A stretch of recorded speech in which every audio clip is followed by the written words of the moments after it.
ক্রমশ জটিল হয়ে উঠছে মধ্যপ্রাচ্যের যুদ্ধের পরিস্থিতি।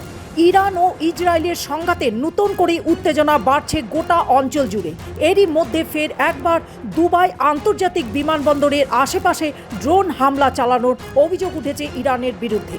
এই হামলার জেরে অন্তত 4 জন আহত হয়েছে বলে জানা গেছে, যারই মধ্যে একজন ভারতীয় নাগরিকও রয়েছে। স্থানীয় প্রশাসন সূত্রের খবর, হঠাৎ করে বিমানবন্দরের সংলগ্ন এলাকায় বিস্ফোরণের শব্দ শোনা যায়। পরে জানা যায় একটি ড্রোনের আঘাত হেনেছে বিমানবন্দরের কাছাকাছি এলাকায়।